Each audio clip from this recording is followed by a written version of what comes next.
Huwag kang mainip, mahal. Konting patak na lang ng bitamina na yon bawat gabi. At malaya na tayo.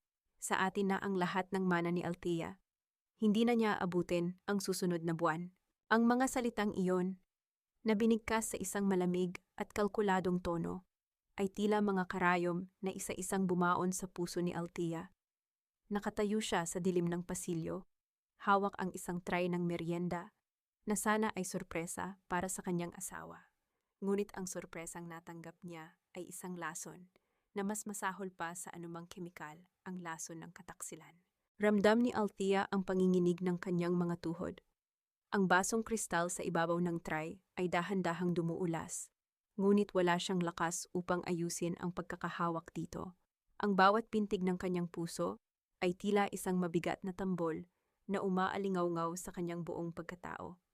Sapat na upang malunod ang ingay ng paligid, ang amoy ng niluluto niyang sinigang sa kusina, na dati ay simbolo ng init ng tahanan, ay biglang naging amoy ng isang mabulok na bangkay sa kanyang pang-amoy.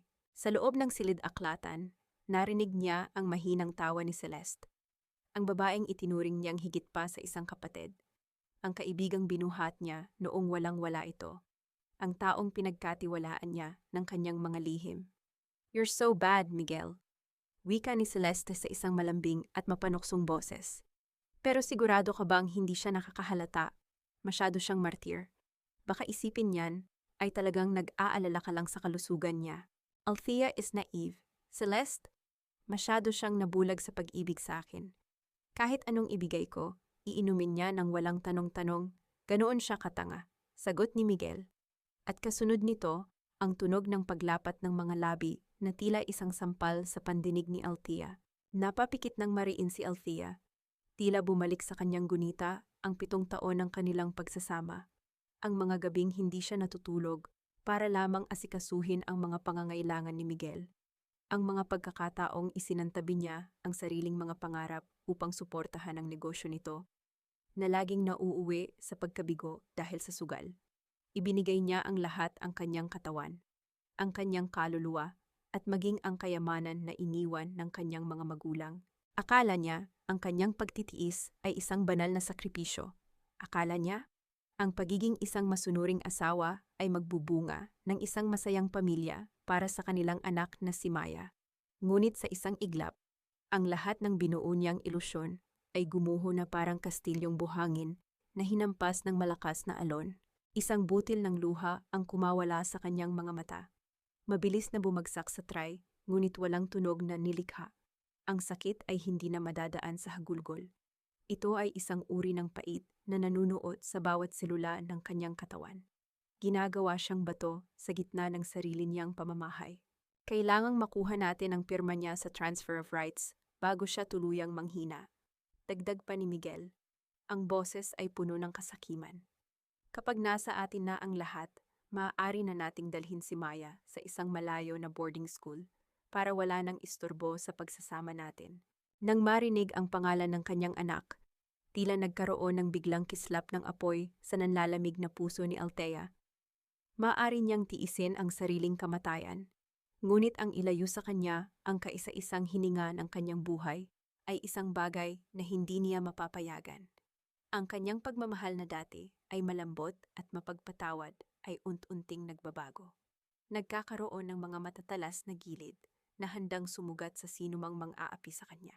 Dahan-dahan, sa kabila ng panghihina ng kanyang katawan, ay iniurong ni Althea ang kanyang mga hakbang. Maingat niyang inilapag ang tray sa isang maliit na mesa sa pasilyo. Sinisigurado na walang anumang ingay na malilikha. Ang bawat kilos niya ay tila isang sayaw sa pagitan ng buhay at kamatayan. Bumalik siya sa kusina. Ang kanyang mukha ay kasing puti ng pader, ngunit ang kanyang mga mata ay hindi nakakikitaan ng takot.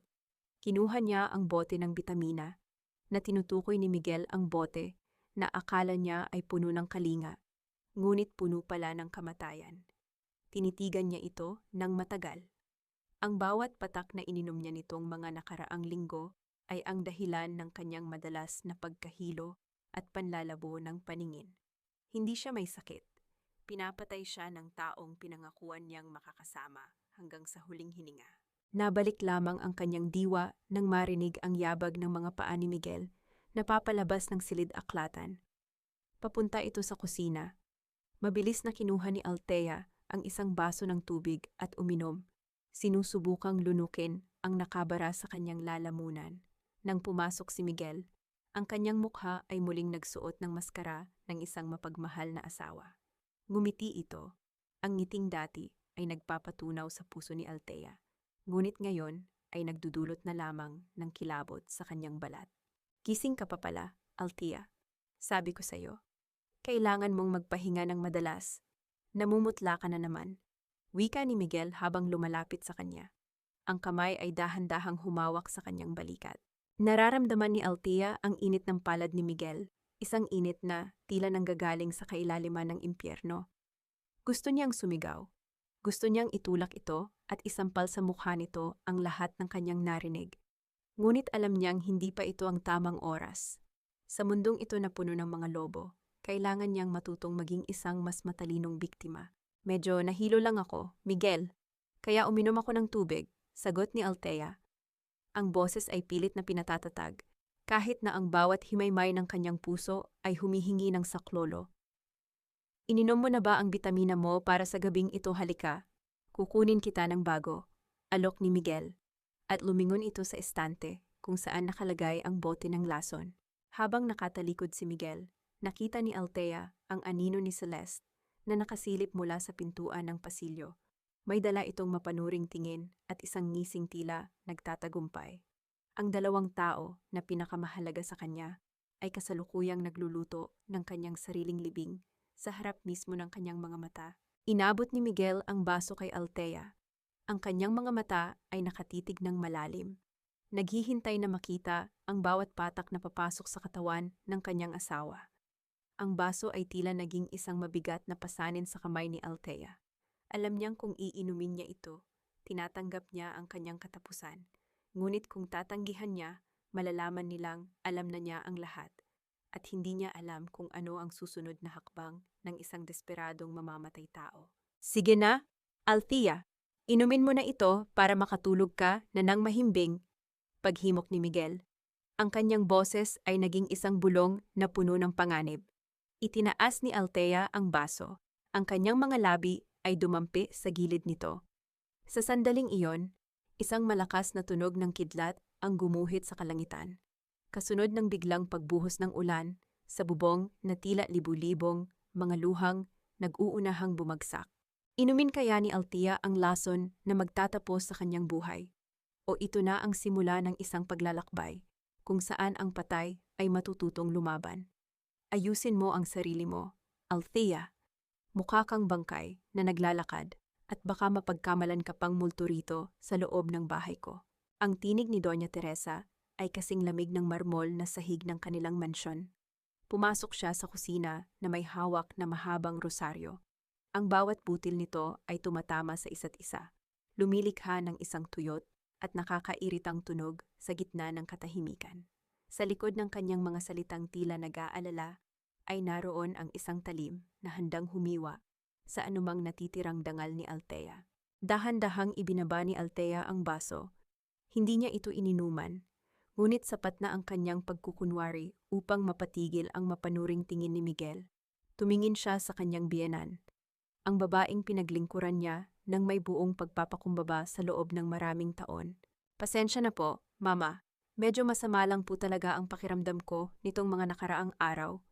Mahinang sagot ni Althea, habang ang kanyang mga kamay ay mahigpit na nakakapit sa gilid ng lababo upang hindi siya tuluyang mabuwal. Iyan ang sinasabi ko sa'yo, Althea. Hirit ni Miguel, sabay haplos sa kanyang likod na tila isang mapagmahal na asawa. Masyado kang nag-iisip ng kung ano-ano, sabi ng doktor, dulot lang iyan ng stress at pagod. Kaya nga binilhan kita ng pinakamahal na bitamina. Hindi ba, para bumalik ang lakas mo? Tumingin si Miguel kay Doña Teresa. Isang mabilis na palitan ng tingin na punong-puno ng lihim na kahulugan. Alam ni Althea ang tinging iyon. Iyon ang tingin ng mga mangangaso na naghihintay na lamang sa huling hininga ng kanilang huli. Stress angle ni Doña Teresa habang dahan-dahang lumalapit kay Althea. Ang amoy ng kanyang mamahaling pabango na hinaluan ng amoy ng insenso ay tila nakakasakal. Ano naman ang ipinag-stress mo? Wala kang ibang ginawa kundi ang mamahala sa bahay na ito. Ang anak ko ang nagpapakapagod sa labas para mabigyan kayo ng marangyang buhay. Huwag kang maging pabigat, Althea. Maraming babae dyan ang nagnanais na mapunta sa posisyon mo. Kaya matuto kang tumanaw ng utang na loob. Ang salitang utang na loob ay tila isang malaking bato na ipinukol sa mukha ni Althea. Ito ang palaging sandata ng mga santos laban sa kanya. Ipinaaalala sa kanya na siya ay swerte dahil napasok siya sa isang kilalang pamilya. Kahit na ang katotohanan ay ang kanyang sariling pera, ang bumubuhay sa karangyaan ng pamilyang ito. Opo, Mama. Alam ko po. Bulong ni Althea.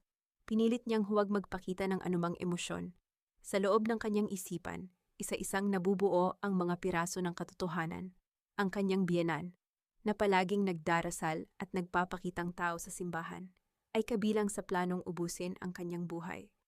Ang rosaryong hawak nito ay tila naging isang tanikala na sumasakal sa buong bahay. Biglang narinig ang maliliit na yabag ng mga paa mula sa hagdanan. Ang matitigas na tunog ng tsinelas ng bata sa kahoy na sahig ay nagpalingon sa kanilang lahat. Mama, bakit po kayo gising pa? Si Maya iyon, ang kanyang 5 taong gulang na anak, na nakatayo sa may pintuan ng kusina, habang kinukuskus ang kanyang mga matang puno pa ng antok. Yakap-yakap niya ang kanyang paboritong manika. Ang tanging bagay na tila nananatiling malinis sa bahay na puno ng dumi. Agad na lumambot ang anyo ni Althea. Nilapitan niya ang anak at lumuhod sa harap nito. Bakit gising ang prinsesa ko? May masama bang panaginip? Opo, Mama. Nanaginip po ako na may kumuha raw sa inyo. Natakot po ako, sabi ni Maya. Ang kanyang boses ay nanginginig at tila anumang oras ay maiiyak. Kinuha ni Maya ang isang maliit at kulay rosas na panyo mula sa kanyang bulsa at dahan-dahang pinunasan ang noo ni Althea na basang-basa ng malamig na pawis. Mama, bakit po kayo basa? May sakit po ba kayo? Ang bawat dampi ng malambot na kamay ni Maya ay tila isang lunas sa sugatang puso ni Althea. Ngunit ang sandaling iyon ay agad na binasag ng malakas na tikhim ni Doña Teresa. Maya, bumalik ka na sa kwarto mo. Huwag mong abalahin ang mama mo. Kailangan niyang magpahinga dahil mahina ang kanyang isip ngayon, utos ng matanda. Pero Lola, sabi nang bumalik ka na sa itaas, pasigaw na wika ni Miguel, dahilan upang mapatalon si Maya sa takot. Mabilis na kumapit ang bata sa leeg ni Althea. Ang kanyang maliliit na bisig ay tila naging tanging proteksyon ng ina, laban sa mga halimaw sa loob ng silid. Sige na, Maya ko, sumunod ka na kay Papa. Susunod si Mama sa itaas. Ha, magtitimpla lang ako ng gatas mo. Bulong ni Althea, pilit na pinapakalma ang anak kahit na siya mismo ay nanginginig sa galit. Nang makaalis si Maya, muling bumalik ang tensyon sa kusina. Kinuha ni Miguel ang bote ng bitamina mula sa estante at muling inilapag sa tapat ni Althea. Ang puting bote ay tila isang monumento ng kamatayan sa ilalim ng malamig na ilaw ng kusina. Inumin mo na ito, Althea. Huwag mo nang hintayin na ako pa ang magpainom sa'yo ng pilit. Ginagawa ko lang ito para sa ikabubuti mo, sabi ni Miguel. Ang kanyang boses ay puno ng gaslighting, na tila ba si Althea ang may mali dahil sa pag-aalinlangan nito. Tinitigan ni Althea ang bote. Sa ilalim ng maliit na etiketa, may nakita siyang isang bahagi na tila natuklap. Gamit ang kanyang kuko, dahan-dahan niyang hinawi ang papel habang nagpapanggap na binubuksan ang takip. Doon, sa isang maliit na sulok na itinago ng isang peking sticker, ay nakita niya ang isang marka, isang maliit na bungo, at mga nakakross na buto, isang babala para sa lason. Ang kanyang hininga ay tila huminto. Ang katotohanan ay hindi na lamang bulong na narinig niya sa pasilyo. Ito ay isang pisikal na ebidensya na hawak niya sa kanyang mga kamay. Ano pang hinihintay mo? Tanong ni Doña Teresa. Habang ang mga mata nito ay nakatitig sa bawat galaw ni Althea. Tumingin si Althea kay Miguel, pagkatapos ay kay Doña Teresa. Sa labas, ang ulan ay lalong lumakas. Ang bawat patak sa bubong ay tila isang mabilis na pagbilang ng oras. Alam ni Althea na sa gabing ito, kailangan niyang gumawa ng isang desisyon na magbabago sa tadhana nilang mag-ina Inumin mo na, Althea, para sa pamilya natin. Pag-uulit ni Miguel. Habang dahan-dahang lumalapit ang kanyang mukha sa mukha ng asawa, ang kanyang mga mata ay walang kahit anong bakas ng awa. Dahan-dahang itinaas ni Althea ang kamay na may hawak na tableta, ngunit bago pa man ito makarating sa kanyang bibig, isang malakas na tunog ng pagbasag ng isang paso sa labas ng bintana ang nagpalingon sa kanilang lahat. Isang anino ang mabilis na dumaan sa hardin, at sa gitna ng kadiliman, nakita ni Althea ang isang pamilyar na figura na nakatayo sa ilalim ng ulan, isang lalaking may hawak na itim na payong. Ang mga mata ay nakatitig ng diretso sa kanya na tila may gustong sabihin. Sino ang lalaking nasa labas? At sapat ba ang kanyang pagdating upang iligtas si Althea sa lason na nasa tapat na ng kanyang mga labi? Ligtas ka na, Althea. Ngunit ang katotohanan ay mas masakit pa sa lason na unti-unting pumapatay sa iyo. Ang tinig na iyon ay tila nanggagaling sa kabilang buhay, malalim, baritono, at puno ng isang pamilyar na hapdi. Idinilat ni Althea ang kanyang mga mata, ngunit agad din siyang napapikit dahil sa sobrang puti ng paligid. Ang amoy ng antiseptic at malinis na tela ay pumalit sa amoy ng insenso at mabulok na tsa sa mansyon ng mga santos. Nabalik ang kanyang alaala sa nangyari sa palengke kaninang umaga. Sinubukan niyang tumakas sandali sa sakal ng kanyang biyenan upang bumili ng gamit para kay Maya. Ngunit sa gitna ng siksikan ng mga tao at ingay ng mga tindera, biglang nagdilim ang kanyang paningin. Ang huling natandaan niya ay ang malamig na semento at ang mga boses na nagkakagulo sa kanyang paligid. Elias. Mahinang usal ni Althea nang muling idilat ang mga mata. Sa tabi ng kanyang kama, nakatayo ang isang lalaking nakaputing gown. Hindi na ito ang binatang nakilala niya sa unibersidad na palaging may dalang mga libro at pangarap. Ang doktor, Elias Navarro, na nasa harap niya ngayon ay may mga linyang pagod sa paligid ng mga mata. Ngunit ang paraan ng pagtingin nito sa kanya ay hindi nagbago. Puno pa rin ng isang uri ng paghanga na hinaluan ng matinding lungkot. Muntik ka na, Althea, wika ni Elias habang tinitingnan ang chart sa kanyang kamay. Kung hindi ka dinala rito agad ng mga tao, baka tuluyan ng tumigil ang puso mo. Anong nangyari sa akin? Tanong ni Althea. Kahit nasa kaibuturan ng kanyang puso ay alam na niya ang sagot. Huminga ng malalim si Elias at lumapit sa kanya. Ipinaliwanag ko na sa mga pulis na may hinala akong food poisoning. Pero sa iyo ko lang sasabihin ang totoo. Althea, may nakita kaming traces ng arsenic sa dugo mo. Hindi ito aksidente. Unti-unti kang nilalason at matagal na itong ginagawa sa iyo. Ang bawat salita ni Elias ay tila isang malakas na hampas ng alon sa isang mabuway na bangka. Napahawak si Althea sa kanyang dibdib. Kahit alam na niya, ang marinig ito mula sa isang eksperto mula sa lalaking dati niyang minahal, ay nagbigay ng isang uri ng pait na hindi niya kayang ilarawan. Alam ko, Elias, bulong ni Althea. Ang kanyang mga luha ay nagsisimulang pumatak sa malinis na kumot. Narinig ko sila, si Miguel at si Celeste. Kasabwat din ang mama niya. Biglang tumigas ang anyo ni Elias. Ang kanyang mga kamao ay nagdaop ng mahigpit at ang kanyang mga panga ay tila naging bato sa galit. Ang mga santos, wala pa rin silang pinagbago. Akala ko ba ay magiging masaya ka sa piling niya? Akala ko ba ay ligtas ka sa pamilyang iyon? Nagtaka si Althea sa tono ng boses ni Elias. May higit pa itong galit kaysa sa inaasahan para sa isang kaibigan. Ngunit bago pa siya makapagtanong, lumambot muli ang anyo ng doktor. Naupo ito sa silya sa tabi ng kama at dahan-dahang hinawakan ang nanginginig na kamay ni Althea. Hindi ito hawak ng isang doktor sa kanyang pasyente. Ito ay hawak ng isang lalaking nagnanais na pasanin ang lahat ng sakit ng babaeng nasa harap niya. Ang init ng palad ni Elias ay tila nagbigay ng isang uri ng kuryente na nagpagising sa nanlalamig na katawan ni Althea. Sa sandaling iyon, hindi siya ang biktima ni Miguel. Siya ay si Althea, ang babaeng minsan ay nangarap ng isang payak na buhay. Hindi ka na pwedeng bumalik sa bahay na iyon, Althea, pakiusap ni Elias. Ang kanyang tinig ay nanginginig sa emosyon. Lalamunin ka ng pamilyang Santos hanggang sa wala nang matira sa iyo. Hayaan mong tulungan kita. Hayaan mong ako naman ang magprotekta sa'yo ngayon. Si Maya, Elias. Ang anak ko, umiiyak na sabi ni Althea. Hindi ko siya pwedeng iwan doon. Sila ang pumatay sa kaligayahan ko. Huwag lang ang anak ko. Gagawa tayo ng paraan. Pangako ni Elias. Ngunit sa ngayon, kailangan mong magpalakas. Kailangan nilang maniwala na wala kang alam. Gamitin mo ang panghihina mo para makapaghanda tayo. Nabalik ang katahimikan sa silid. Tanging ang mahinang tunog ng bentilador sa kisame ang naririnig. Tinitigan ni Althea ang kisame. Iniisip ang kanyang anak na tiyak na hinahanap na siya ngayon. Alam niyang nagsisimula na ang isang mapanganib na laro. Makalipas ang ilang oras, kailangang lumabas ni Althea sa klinika upang hindi maghinala si Miguel.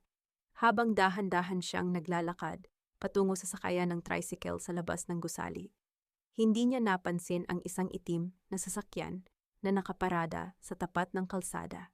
Sa loob ng sasakyan, nakakuyom ang mga kamay ni Miguel sa manibela. Ang kanyang mga mata ay nanlilisik habang pinapanood si Althea na lumalabas mula sa klinika ni Elias Navarro.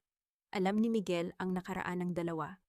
Alam niya na si Elias ang tanging tao na maaaring sumira sa kanyang mga plano. Ganyan pala ha, Althea, bulong ni Miguel sa sarili. Ang kanyang boses ay punong-puno ng selos at panganib. Kung akala mo ay makakatakas ka sa akin sa tulong ng dati mong kasintahan, nagkakamali ka, mas bibilisan ko ang pagpapatulog sa iyo. Inapakan ni Miguel ang silinyador at ang sasakyan ay humarurot palayo. Nagiiwan ng usok na tila isang masamang pangitain sa kalsada. Mama, bakit po kayo malungkot?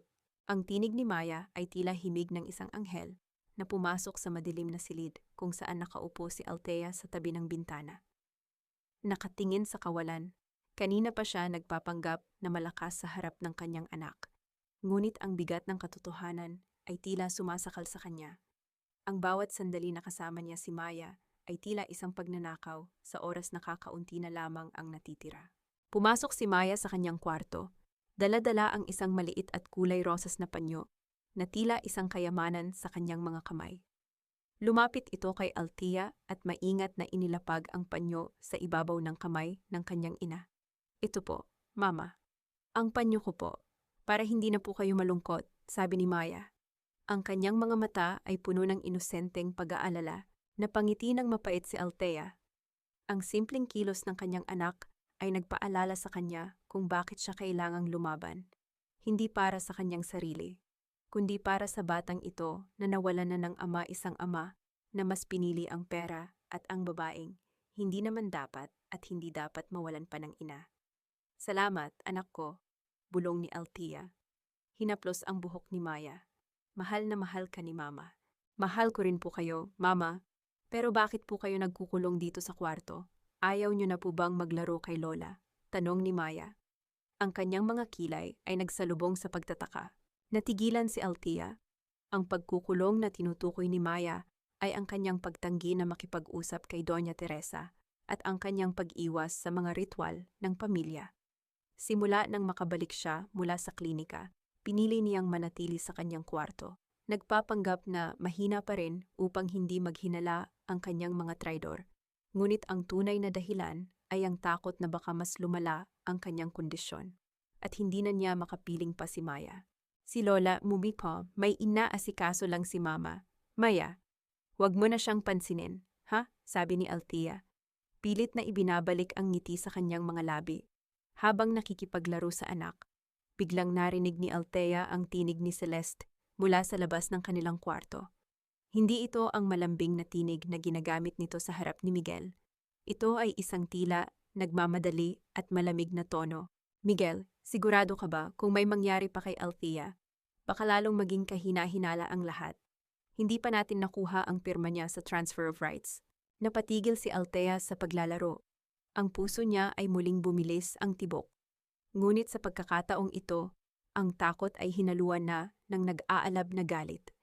Ang mga salitang iyon ay hindi lamang nagsisiwalat ng kanilang kasakiman, kundi pati na rin ang kanilang pagmamadali. Nais nilang makuha ang pirma niya bago pa man ito tuluyang manghina, bago pa man siya makakilos. Huwag kang mag-alala, Celeste. Sinasadya ko namang hindi siya tuluyang gamitin ang lason sa mga unang araw. Sagot ni Miguel. Ang boses nito ay puno ng kapangyarihan at kontrol. Kailangan pa natin siya para pirmahan ang mga papeles. Pagkatapos noon, saka na natin tapusin ang trabaho. Bukas. Dadalhin natin siya sa isang lugar na wala nang makakakita sa kanya. Saan naman natin siya dadalhin? Isang lumang abandonadong warehouse sa tabi ng dagat. Sabi ni Lorna, doon daw kami nagtago noong bata pa kami. Hindi na iyon binabantayan ng kahit sino. At pagkatapos noon, dagdag ni Miguel, isang tila nakakalokong tawa ang kumawala sa kanyang lalamunan. Magpapakasal na tayo. At si Maya, ipapadala na natin siya sa boarding school sa probinsya, malayo sa atin. Natigilan si Althea. Naramdaman niyang tila nanuyo ang kanyang lalamunan. Ang plano nilang ilayo si Maya sa kanya iyon ang katumbas ng mas malalim na kamatayan kaysa sa pisikal na pagpanaw. Hindi niya iyon hahayaan. Hindi kailanman. Ang kanyang anak ay yumakap sa kanya. Ramdam ang panginginig ng katawan ng kanyang ina. Mama, bakit po kayo nanginginig? May sakit po ba kayo? Wala, anak ko. Wala kang dapat ikatakot, mahinang sagot ni Althea. Habang ang kanyang mga mata ay nakatuon sa pinto ng kwarto. Ang kanyang isip ay naglalakbay. Naghahanap ng paraan. Naghahanap ng pag-asa sa gitna ng kawalan. Sa sandaling iyon, naalala niya ang lumang litrato na nakita niya sa silid ni Doña Teresa. Ang litratong nagpapakita ng isang lalaking kamukha ni Elias. At ang liham na nandoon rin sa tabi nito. Liham na tila galing sa kanyang pumanaw na ina. Posible kayang may kinalaman ang lahat ng ito? Posible kayang mayroon siyang lihim na kakampi? Dahan-dahan, sa gitna ng takot at kawalan ng pag-asa, isang ideya ang nabuo sa kanyang isipan. Kailangan niyang makalabas ng bahay na ito. Kailangan niyang makipagkita muli kay Elias. At kailangan niyang gawin ito bago pa mahuli ang lahat, bago pa man siya tuluyang mawala.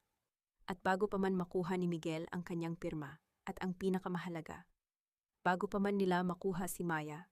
Maya, anak ko, sabi ni Althea. Ang kanyang tinig ay may bahid ng determinasyon na hindi pa naririnig ni Maya dati. Makikinig ka ba kay Mama? Kailangan nating gawin ang isang bagay na napakahalaga. Tumingin si Maya sa kanyang ina. Ang kanyang mga mata ay puno ng pagtitiwala. Opo, Mama. Gagawin ko po lahat para kay Mama. Mabuti ang anak ko. Wika ni Althea, pinisilang pisngi ng kanyang anak. Ngayon, kailangan mong maging matapang, napakatapang, para kay Mama at para sa ating dalawa.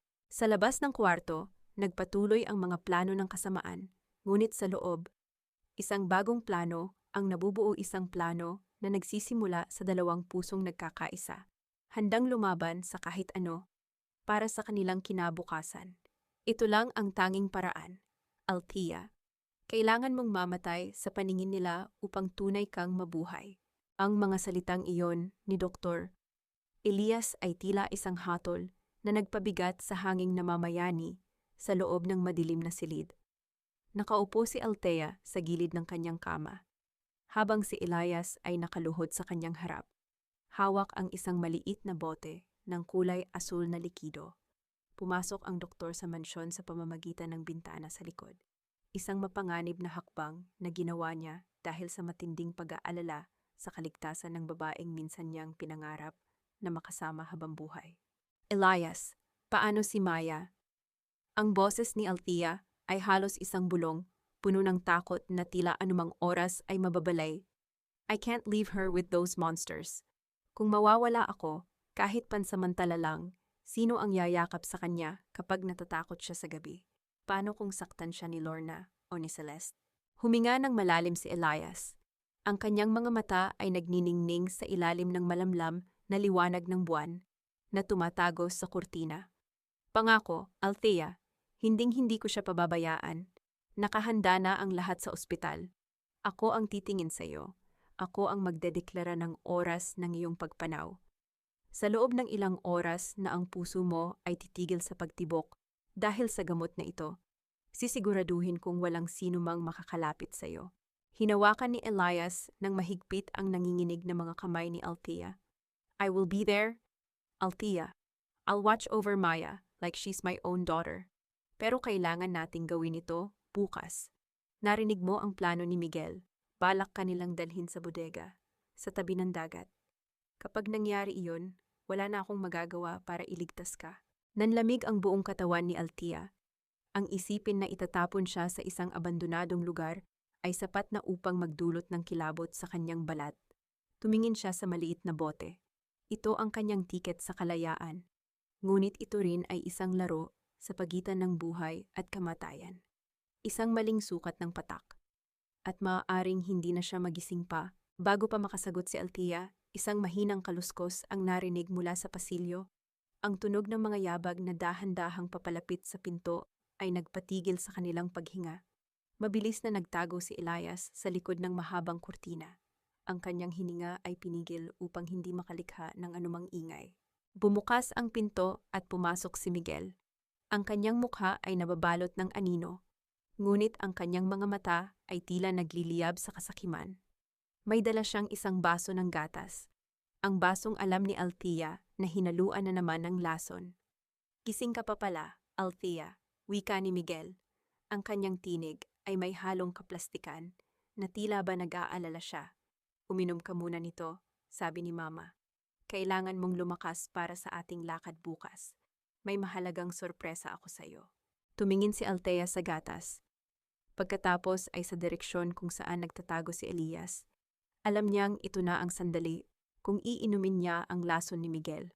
Unti-unti siyang manghihina hanggang sa mamatay. Pero kung gagamitin niya ang plano ni Elias, may pagkakataon siyang lumaban. Salamat, Miguel.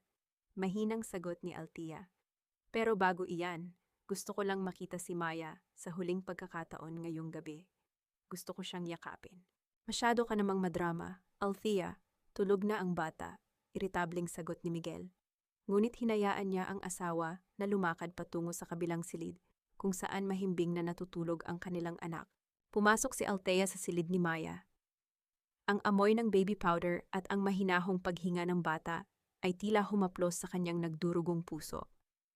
Lumuhod siya sa tabi ng kama at niyakap ng mahigpit ang anak. Ipinatong niya ang kanyang ulo sa dibdib ni Maya. Dinaramdam ang bawat tibok ng puso nito. Ito ang kanyang golden moment, isang sandali ng purong pag-ibig sa gitna ng isang mapait na trahedya. Mahal na mahal ka ni Mama. Maya, bulong niya sa tenga ng bata. Huwag kang matatakot. Babalik si Mama. Pangako. Babalik ako para sa iyo. Nang bumalik si Althea sa kanyang kwarto, naghihintay pa rin si Miguel, hawak ang baso ng gatas.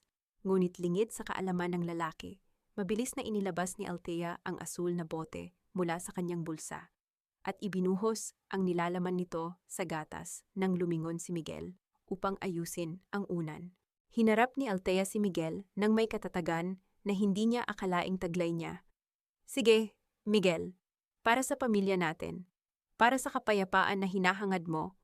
Itinaas ni Althea ang baso. Ang bawat tigok ay tila isang hakbang patungo sa madilim na bangin. Habang nauubos ang likido, naramdaman ni Althea ang unti-unting pamamanhid ng kanyang mga daliri. Ang kanyang paningin ay nagsimulang lumabo, at ang mukha ni Miguel ay tila naging isang nakakatakot na imahe na dahan-dahang naglalaho. Salamat sa pag-aalaga, Miguel. Huling sambit ni Althea bago tuluyang binitawan ng kanyang kamay ang baso. Ang baso ay bumagsak sa sahig, at sa gitna ng nakakabinging katahimikan ng gabi. Ang katawan ni Althea ay dahan-dahang tumumba. Ang kanyang mga mata ay nanatiling nakatitig sa kisame, habang ang huling bakas ng init ay nawawala sa kanyang balat. Natigilan si Miguel, tinitigan ng asawa na wala ng malay. Ngunit sa likod ng kurtina, ang mga mata ni Elias ay puno ng luha at panalangin. Nagsimula na ang mapanganib na kasunduan. Althea, gumising ka, Althea. Ang boses ni Miguel ay umalingaw-ngaw sa silid, puno ng isang uri ng pilit na pait na tila isang masamang pagtatanghal sa entablado. Habang dahan-dahang nawawala ang malay ni Althea, nararamdaman niya ang malamig na sahig sa kanyang pisngi. Ang bawat salita ni Miguel ay tila nanggagaling sa kabilang panig ng isang makapal na pader ng salamin malabo, malayo, at walang kabuluhan. Naramdaman ni Althea ang unti-unting panlalamig ng kanyang mga daliri. Kasunod ang kanyang mga binti, hanggang sa ang kanyang buong katawan ay tila naging isang piraso ng yelo. Sa kanyang isipan, ang huling imahe ay ang mukha ni Maya. Ngunit sa labas, ang nakikita lamang ng kanyang mga mata na unti-unting tumitirik ay ang kisame ng mansion na naging saksi sa kanyang pagdurusa. Hindi nagtagal, bumukas ang pinto at pumasok si Lorna. Walang luha sa kanyang mga mata. Sa halip, isang mabilis na sulyap ang ibinigay niya sa nakahandusay na pinsan bago hinarap si Miguel. Sigurado ka bang wala na siya? Baka nagpapanggap lang yan, bulong ni Lorna. Ang kanyang boses ay walang bakas ng awa. Hindi na siya humihinga. Lorna, tingnan mo, sagot ni Miguel habang itinuturo ang dibdib ni Althea na hindi na gumagalaw. Ngunit sa halip na yakapin ng asawa, mabilis na lumapit si Lorna sa dulo ng kama. Sinimulan niyang kapain ang ilalim ng kutsyon at ang mga drawer sa tabi ng kama. Nasaan ang titulo ng lupa sa Batangas? Sabi ni Tita Teresa, itinago iyon ni Althea sa loob ng kwartong ito. Sabi ni Lorna habang binubuksan ang bawat kahon ng alahas. Ang tunog ng mga metal na nagkakaumpugan ay tila isang insulto sa katahimikan ng kamatayan. Kailangang mahanap natin iyon bago pa dumating ang mga pulis o ang punerarya. Sayang ang oras. Miguel, sa gitna ng kanilang paghahanap, dumating si Dr. Elias Navarro. Pumasok siya dala ang kanyang itim na bag. Ang kanyang mukha ay kasing tigas ng bato. Pilit na itinatago ang bagyong namumuo sa loob ng kanyang dibdib. Nang makita niya si Althea na nakahiga sa sahig, tila tumigil din ang mundo ni Elias. Ngunit kailangan niyang maging matatag. Lumuhod si Elias sa tabi ni Althea. Hinawakan niya ang pulso nito walang tibok. Inilapit niya ang kanyang tenga sa dibdib nito walang tunog. Sa mata ng medisina, si Althea Cruz ay patay na. Time of death, alas 11:45 ng gabi. Deklara ni Elias sa isang matatag, ngunit basag na tinig. Tumingin siya kay Miguel na ngayon ay nagpapanggap na umiiyak sa gilid. Atake sa puso ang dahilan. Mukhang hindi kinaya ng katawan niya ang sobrang panghihina. Salamat, Doc. Napakaaga naman niyang kinuha sa amin. Sabi ni Miguel habang nagpapahid ng huwad na luha gamit ang kanyang barong. Bago ilagay si Althea sa stretcher na dinala ng mga tauhan ni Elias, humingi ang doktor ng sandali upang mapag-isa sa bangkay. Nang makaalis ang lahat, lumapit si Elias kay Althea sa gitna ng dilim at ng amoy ng kamatayan. Dahan-dahan niyang iniyuko ang kanyang ulo at idinampi ang kanyang mga labi sa noo ni Althea. Isang huling paalam, isang pangako ng pagbabalik. Ang init ng kanyang labi sa nanlalamig na balat ni Althea ay ang tanging golden moment. Sa gabing iyon, isang sagradong ugnayan sa pagitan ng buhay at ng pansamantalang kamatayan. Ngunit bago pa man mailabas ang stretcher, pumasok si Doña Teresa. Hawak niya ang kanyang rosaryo. Ang mga butil nito ay dahan-dahang dumadausdos sa kanyang mga daliri. Huminto siya sa tapat ni Althea. Sa halip na magdasal, hinawakan niya ang kamay ni Althea at hinigpitan ang pagkakahawak dito. Yumuko ang matanda at inilapit ang kanyang bibig sa tenga ni Althea. Isang bulong na mas nakakapangilabot kaysa sa tunog ng kidlat ang kumawala sa kanyang mga labi. Alam ko ang ginagawa mo. Althea, akala mo ba ay matatalo mo ako sa sarili kong pamamahay, kahit sa kabilang buhay? Hindi mo matatakasan ang utang na loob mo sa amin. Nanigas si Elias sa kanyang kinatatayuan. Ang mga mata ni Doña Teresa ay tumingin sa kanya matalas, mapanuri, at puno ng banta. Alam ba ng matanda ang tungkol sa gamot? O isa lamang itong paraan ng pananakot? Sa tabi ng kama, ang sirang relo ni Althea na nahulog sa sahig ay huminto na sa pag-ikot.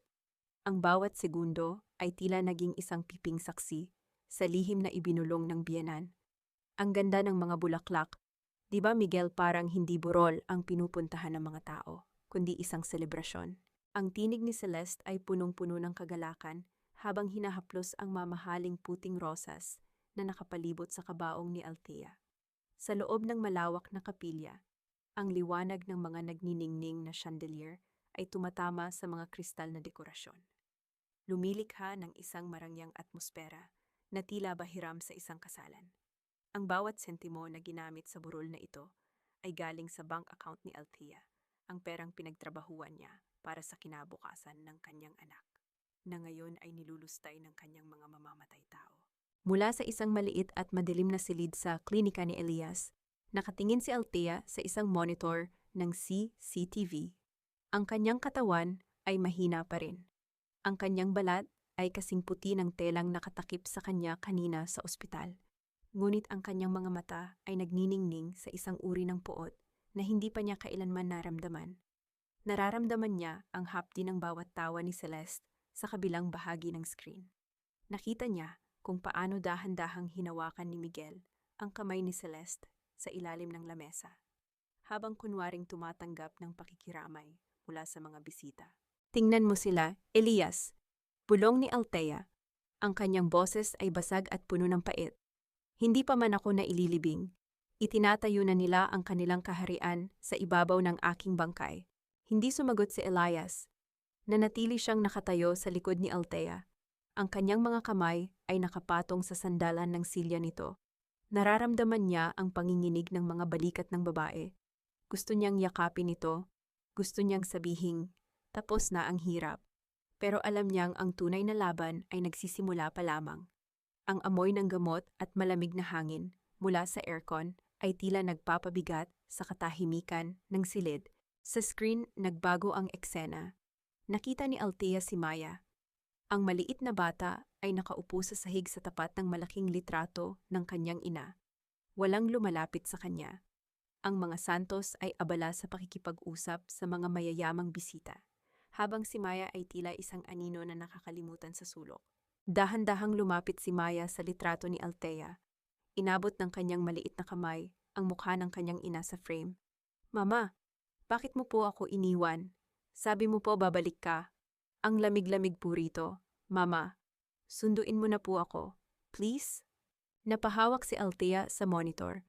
Ang kanyang mga kuko ay dahan-dahang kumakalos sa screen na tila ba sinusubukan niyang abutin ang kanyang anak.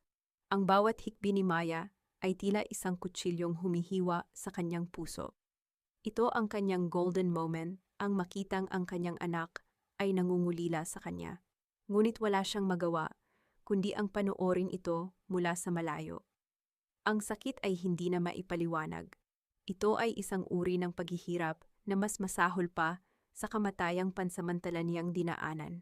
Habang nagpapatuloy ang lamay, isang estranghero ang pumasok sa kapilya. Nakasuot ito ng itim na Amerikana at may dalang isang makapal na sobre. Direkta itong lumapit kay Doña Teresa na nooy abala sa pagrorosaryo sa tapat ng kabaong. Ang matanda ay tila hindi nagulat sa pagdating ng lalaki. Maingat nitong kinuha ang sobre at itinago sa loob ng kanyang bag nang walang sinasabing anuman. "Sino ang lalaking iyon?" "Elias?" tanong ni Althea. Ang kanyang atensyon ay nalipat sa misteryosong kaganapan. "Hindi ko alam, Althea, pero titingnan natin kung ano ang laman ng sobreng yon." Sagot ni Elias, ang kanyang mukha ay puno ng pagduda. Nabalik ang katahimikan nang lumapit si Miguel kay Doña Teresa at may ibinulong. Nakita ni Althea sa CCTV ang isang mabilis na ngiti na dumaan sa mukha ni Miguel, isang ngiti na puno ng tagumpay at masamang balak. Pumasok si Elias sa silid ni Althea makalipas ang ilang minuto matapos makatanggap ng isang tawag. Ang kanyang mukha ay mas seryoso kaysa kanina. "Althea, kailangan nating kumilos ng mas mabilis." Narinig ng tauhan ko ang usapan ni na Miguel at Lorna sa labas ng kapilya. "Anong plano nila?" tanong ni Althea. Ang kanyang puso ay nagsimulang tumibok ng mabilis dahil sa kaba. Balak nilang ilipat si Maya sa isang boarding school sa malayo. Bukas na bukas din. Pagkatapos ng libing. Ani Elias. Ayaw na nilang makita ang bata. Para sa kanila, si Maya ay isang paalaala ng isang nakaraang gusto na nilang ibaon sa limot. Nanlamig ang buong pagkatao ni Althea. Ang kanyang mga kamay ay naging kamao. Ang takot ay tuluyan nang napalitan ng isang mapanganib na determinasyon. Hinding-hindi nila makukuha ang anak ko, Elias. Hinding-hindi. Paano maililigtas ni Althea si Maya kung sa mata ng buong mundo, siya ay isa ng malamig na bangkay sa loob ng isang kabaong? Huwag mong itulad ang sarili mo sa babaeng iyon, Miguel. Pinakasalan mo lang siya dahil sa utang na loob ng pamilya niya sa atin. Ngunit ang totoo, siya ang anay na sumira sa dangal ng mga santos. Ang tinig ni Doña Teresa ay umalingaw-ngaw sa loob ng silid-aklatan, habang ang bawat butil ng kanyang rosaryo ay tila mabilis na nagbibilang ng kasalanan. Nakatayo siya sa harap ng bintana, tinitigan ang ulan na tila ba sinusuri ang bawat patak nito. Sa kanyang kamay ay hawak niya ang sobrang ibinigay ng estranghero, isang liham na naglalaman ng mga dokumentong nagpapatunay sa nakaraang pilit niyang ibinabaon sa limot. Lumingon ang matanda kay Miguel. Ang kanyang mukha na palaging nakasuot ng maskara ng kabanalan sa harap ng altar ay nakitaan ng isang uri ng puot na mas madilim pa sa gabi. Ang ama ni Althea ang dahilan kung bakit tayo naghirap noon. Ang pagkuha natin sa yaman niya ngayon ay hindi pagnanakaw, Miguel.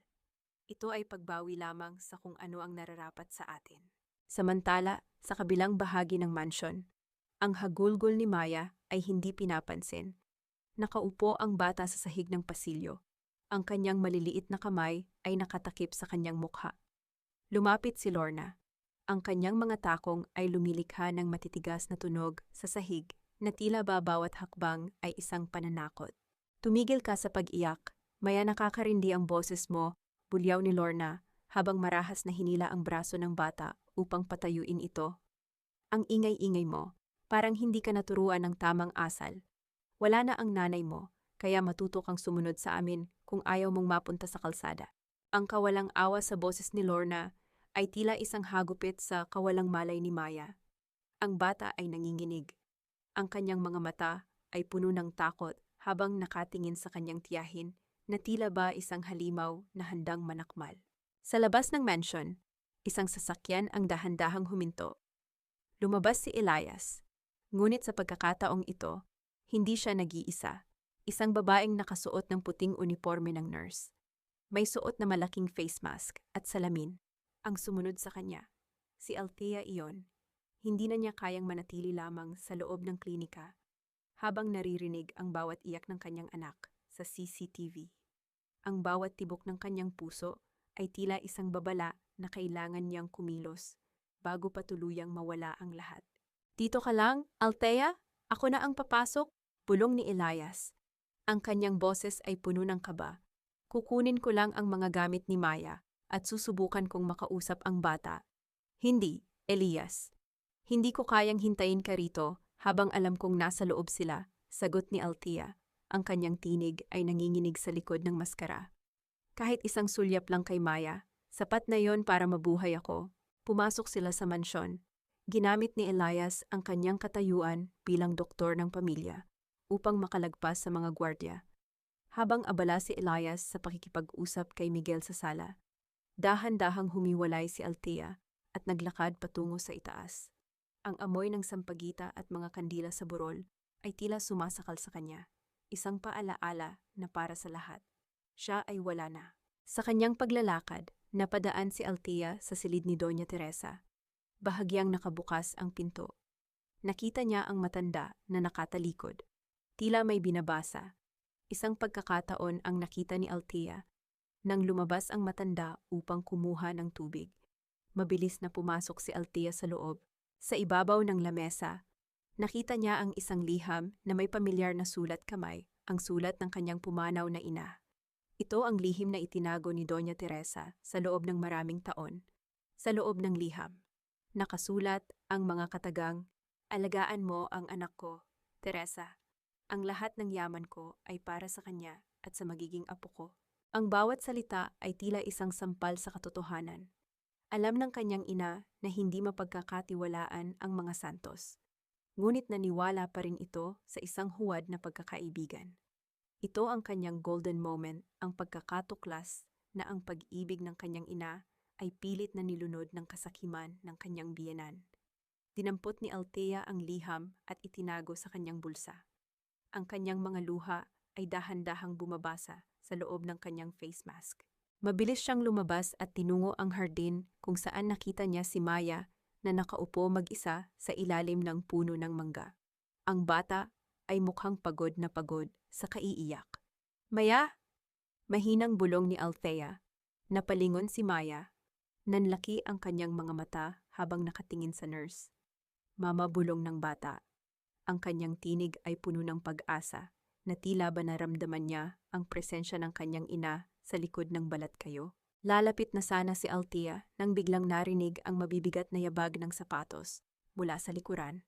Ang tunog ng pagtapak sa mga tuyong dahon ay tila isang mabilis na pagbilang ng panganib.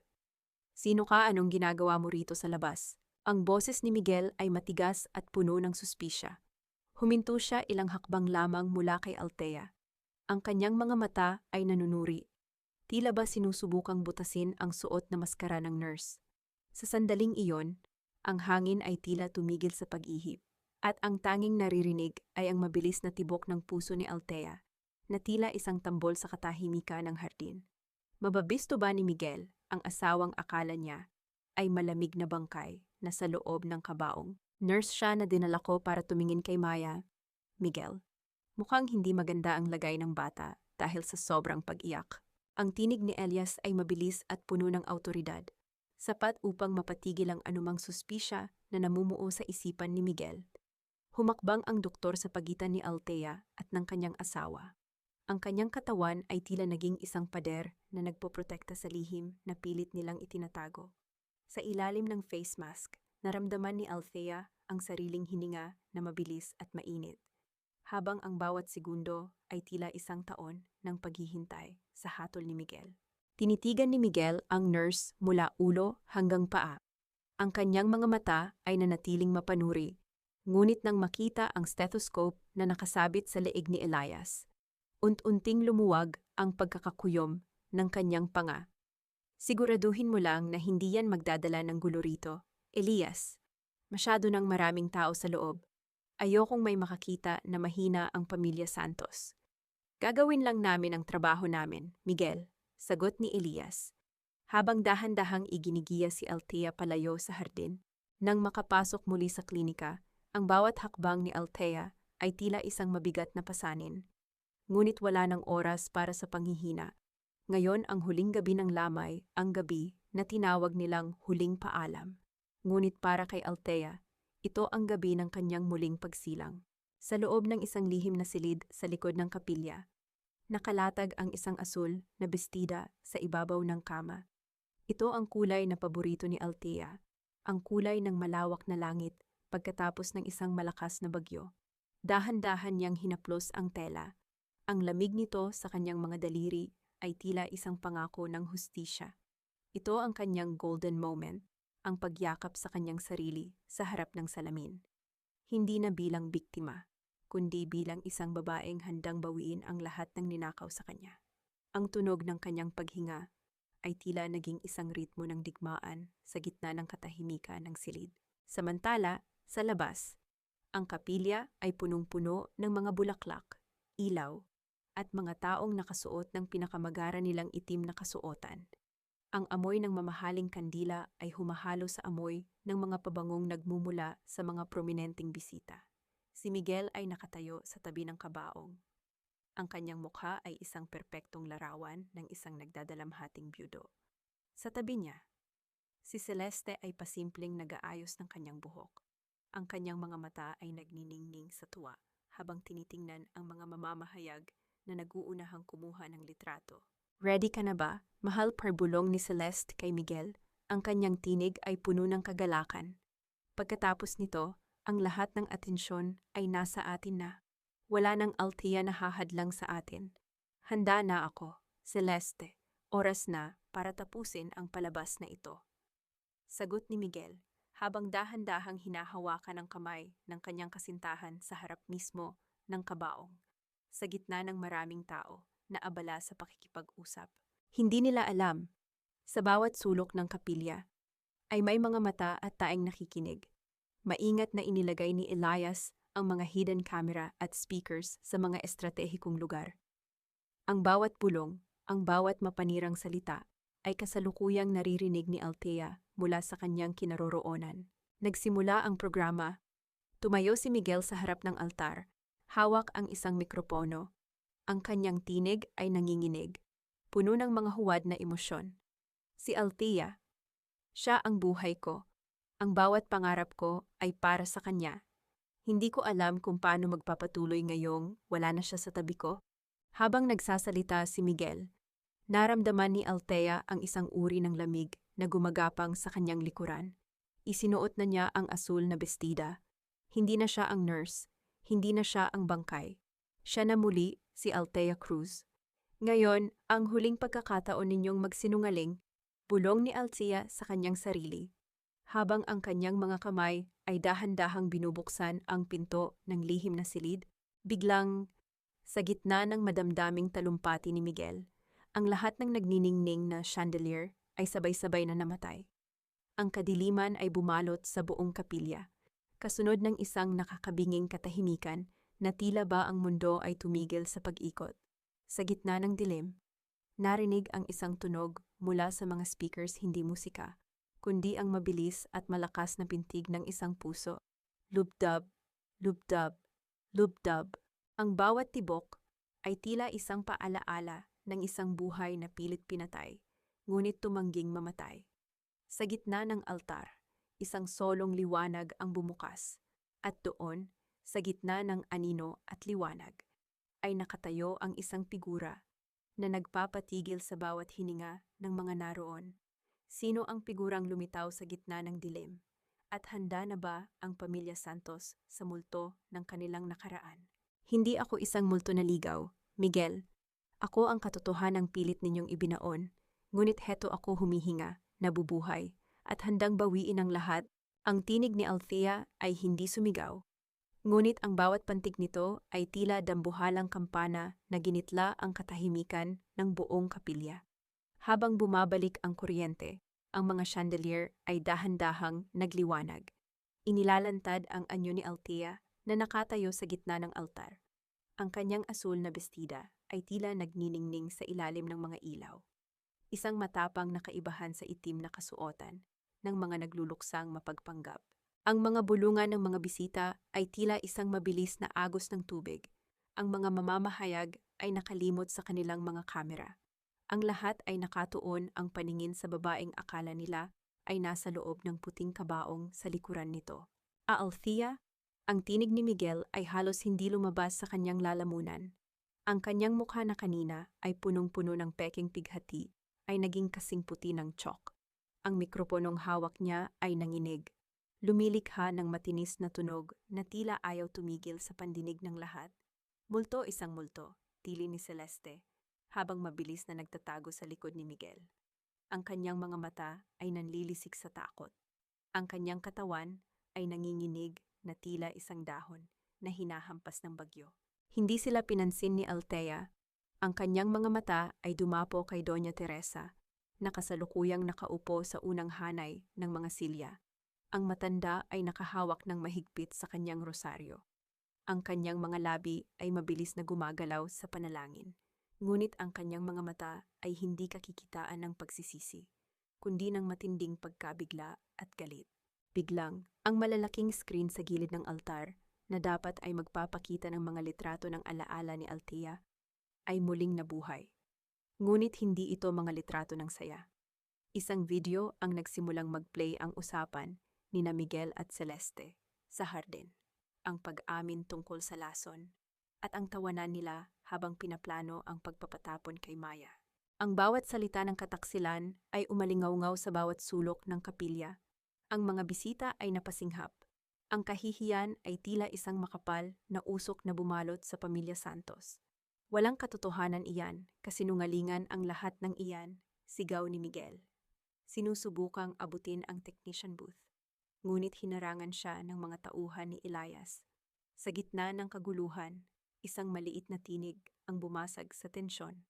Mama, mama, ang tunog ng mabilis na pagtakbo ng maliliit na paa sa carpeted na sahig ay naging tanging musika sa pandinig ni Althea.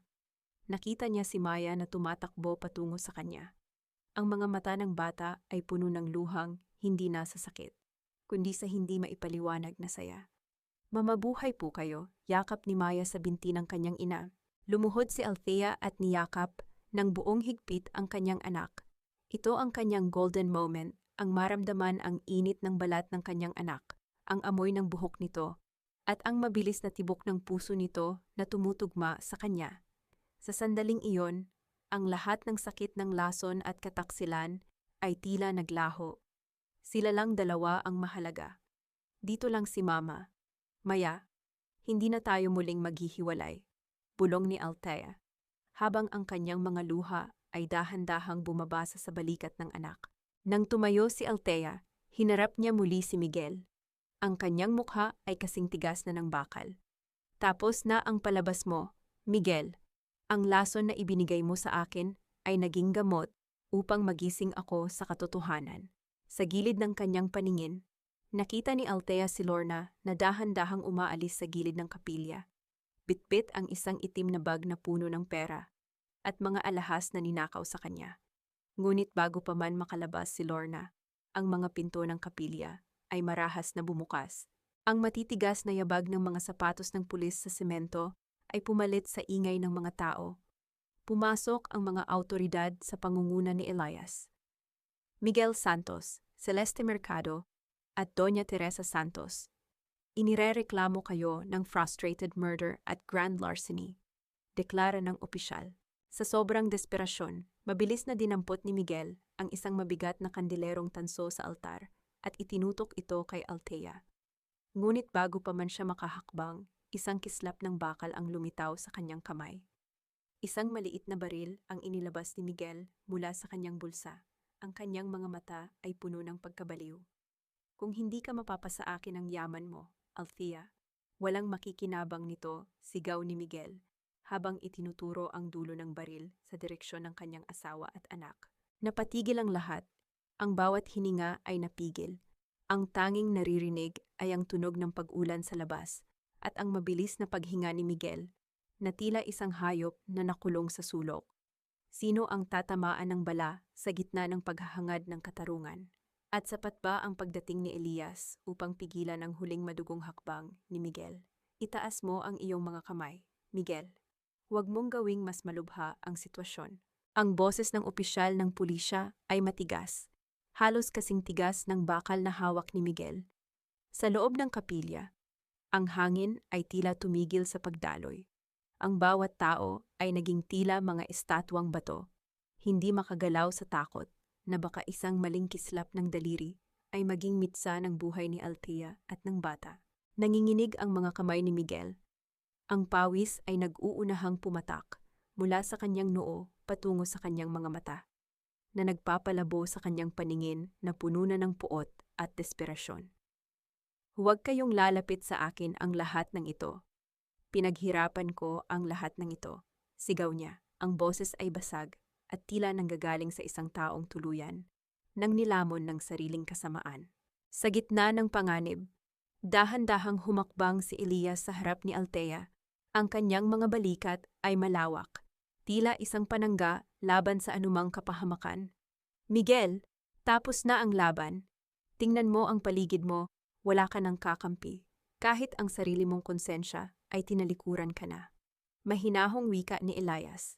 Bagamat ang kanyang mga mata ay nananatiling nakatutok sa dulo ng baril, bago pa man makakilos si Miguel, isang matandang babae ang lumabas mula sa anino ng mga kolum sa gilid ng kapilya. Nakasuot siya ng isang lumang barutsaya. Ang kanyang mukha ay puno ng mga kulubot ng panahon. Siya si Nanay Isabel, ang dating yaya ni Miguel na pinalayas ni Doña Teresa dahil sa sobrang nalalaman. Miguel, anak, itigil mo na iyan.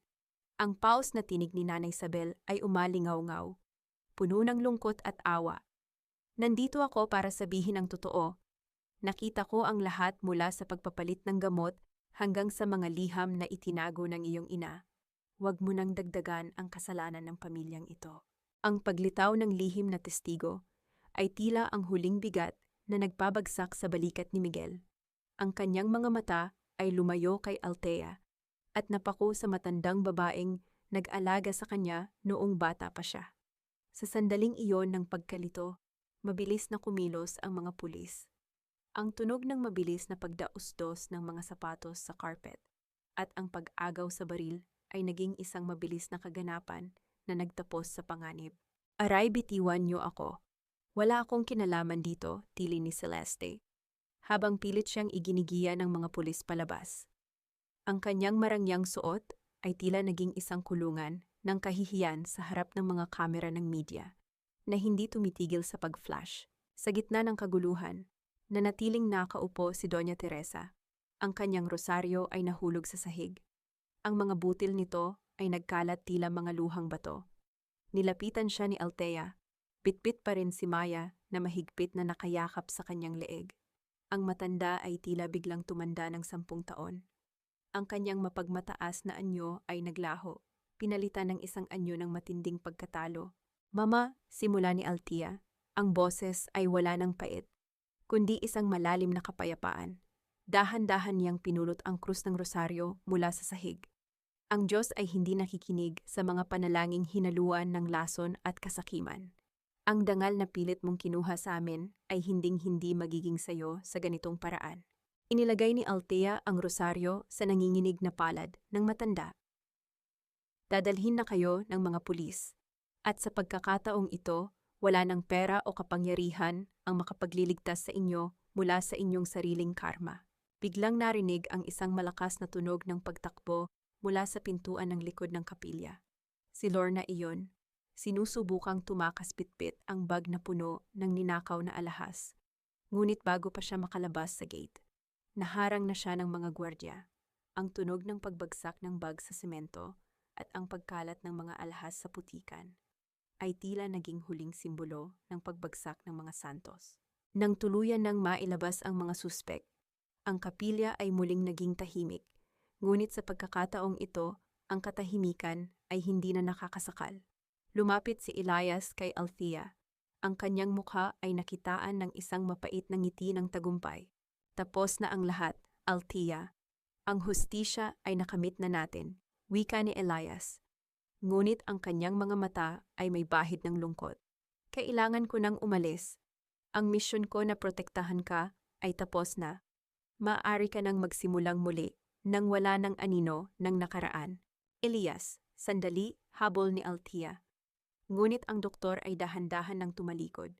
Ang kanyang figura ay unt-unting naglalaho sa ilalim ng malamlam na ilaw ng labas, habang ang tunog ng papalayo na sirena ng pulis ay nagbibigay ng huling tuldok sa madilim na kabanata ng kanilang buhay.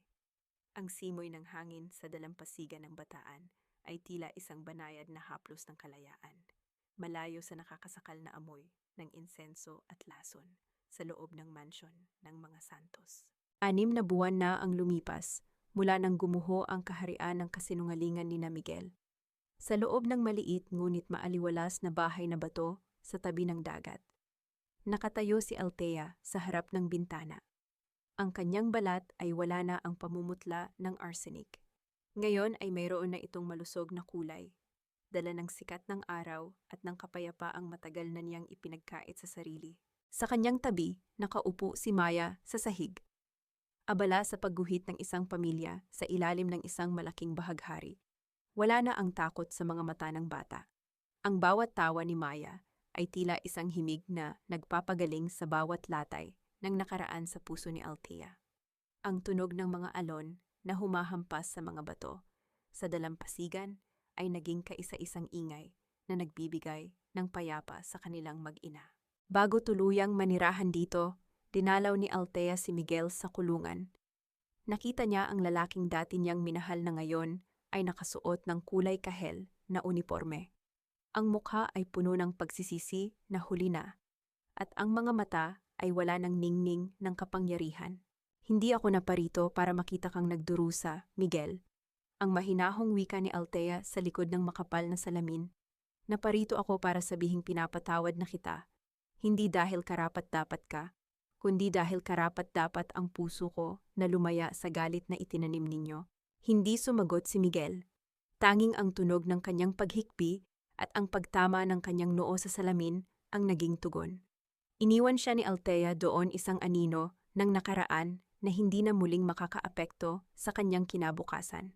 Ngunit may isang bahagi ng kanyang buhay ang nananatiling kulang. Si Elias. Pagkatapos ng gabi ng paghuhukom sa kapilya, biglang naglaho ang doktor. Iniwan lamang nito ang isang maikling sulat. Ang misyon ko ay ang makita kang ligtas.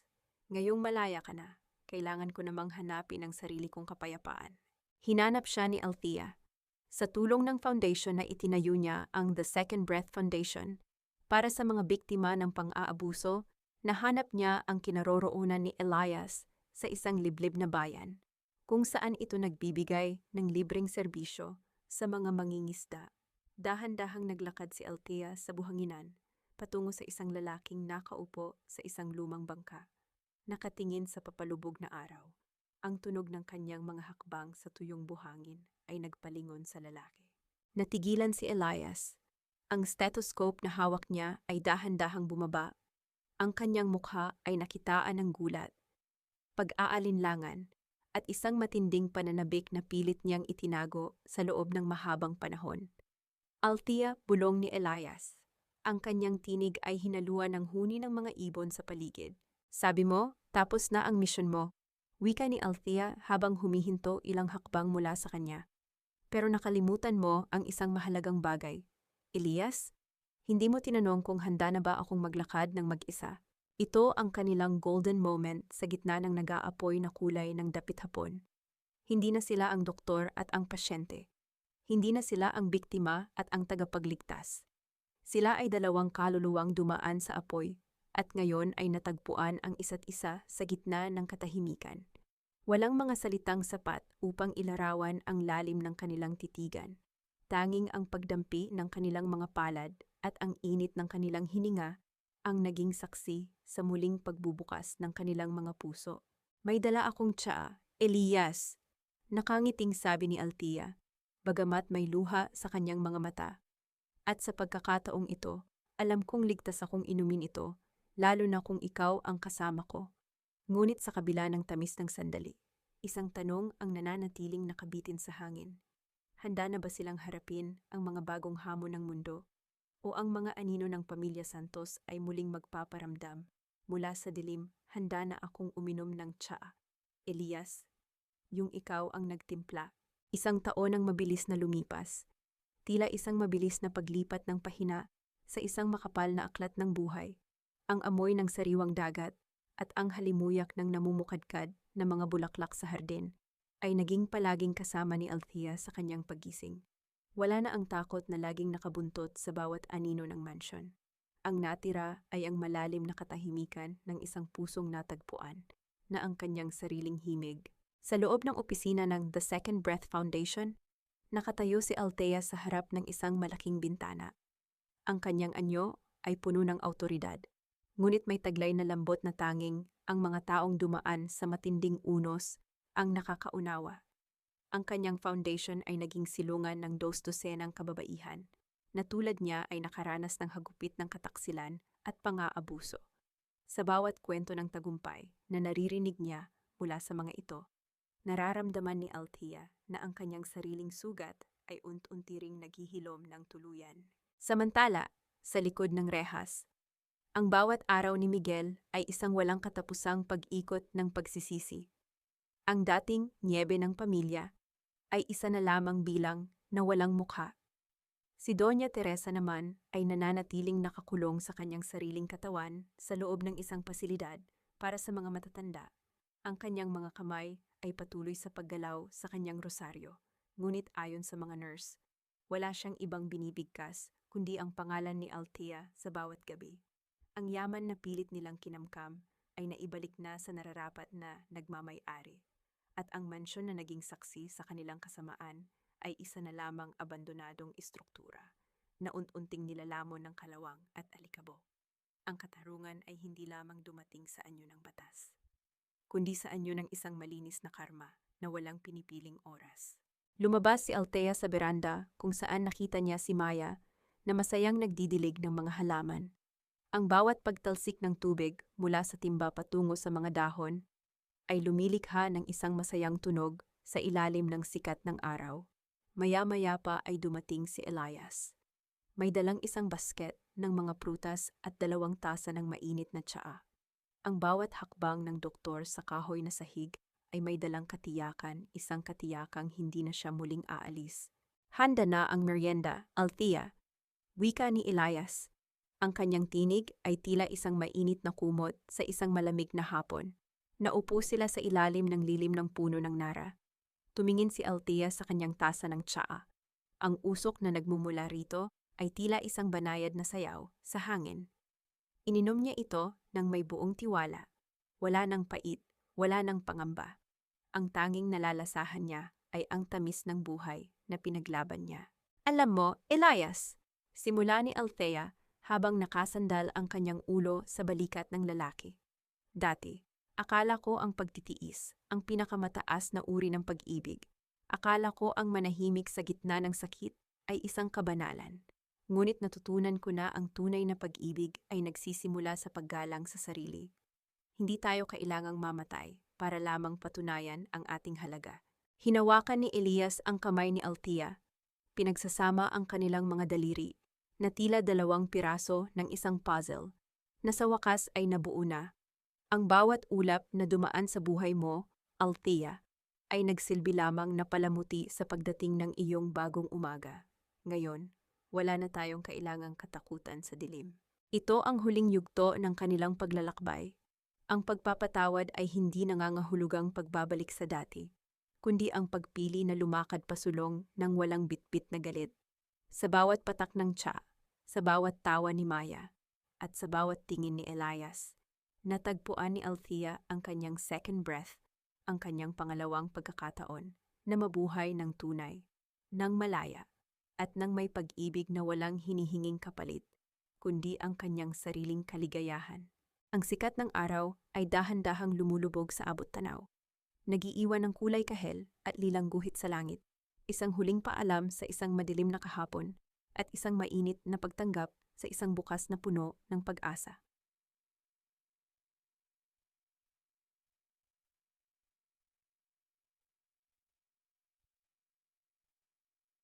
Juan Tan Phankit Epilogue Toan Bukiet Tak Jan Juoch Kien Tao Thong Diep Kwai Kong Kau Kuyen Jong Giai Quiet Tron Ven Su Chuyen Hua Kwa Althea Tumot Ngoi Vokam Chu Sang Mot Fu Nu Jok Lap Va Biet Yu Bon Than Kong Li Jan Juok Tuk Ti Tong Kwa Luat Pap Vang Hep Bao Karma Tin Hieu Voi Elias Juok Sai Dung Tren Suton Trong Va Jong Han Kaman Banjan Jong Han Kung Toi Trong Han Trin Kien Tao Tio Tuyet Tin Kam Tam Li Nai Hivong Tak Pham Nai Sa Cham Jen Trai Team Kua Khan Gia Philippines